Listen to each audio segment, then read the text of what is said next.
Corvo, if only there was someone else I trusted to send, so that you could remain near. But there is no one else. Wait. Instead of sending trained diplomats, whose only job it is to talk to and negotiate with other nations, you sent your bodyguard away from the bodies he's supposed to protect. And no one thought that might be a bad idea? This will be fun.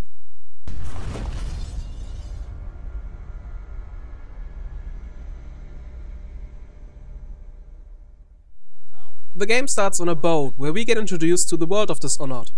The city of Dunwall is plagued by rats and an illness. We, Corvo, Lord Protector, well, bodyguard, of the Empress are coming back from a mission to seek help from the outside. Upon arriving, we meet Emily, the Empress's daughter, and more important, our sneaking tutorial. There are some other NPCs, but they probably won't be important later on. After we deliver the message that no help will come, assassins attack. Great. Despite our best efforts, the Empress is killed, and Emily taken away. Yeah. Not gonna lie, I've had better days. But hey, at least some people noticed the attack and came to help. If we're quick enough, we still have a chance to follow them and get Emily back. Yes, he's killed the Empress. Or not. So, you're proposing a hot piece of metal in your face. Kinda like the idea. Tell you what, I'll get back to you on this. At this point in the game, we learn that all that happened so far was just one giant evil plan to take over Dunwall. You know how this always works. Kill the leader, take their place, and make sure you get some good PR on the way.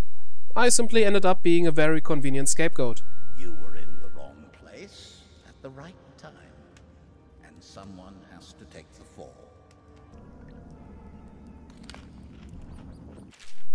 Luckily, I have some friends that want to help me get out of the prison a day before my execution. This is where we experience the core gameplay of Dishonored for the first time. The game is split into missions.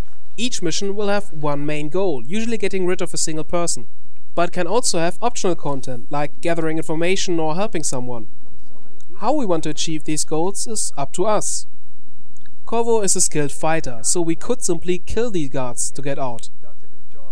Or we can try to knock them out without killing them in the process. Or we can sneak around and simply avoid any confrontations. In my playthrough, I will go for the second option, which means I will attack some people, but I won't kill anyone. After some more sneaking around, we find the promised explosives, which allow us to break through the main gate and escape into the sewers. While the prison introduced us to the gameplay, the sewers tell us more about the situation in Dunwall. We already knew that there's a plague, but not how badly it affected the city. The sewers contain a lot of dead bodies. Some of them fled from the plague and died down here, others just didn't get a proper funeral. Throughout the game you can find letters and diaries that tell personal stories from some of Dunwall's citizens. More often than not, you won't have to wonder what becomes of them. We also learn that rats are not only a problem because they can carry diseases around. After avoiding more rats and some traps, we finally get our new equipment, including a crossbow that can shoot non-lethal sleeping darts.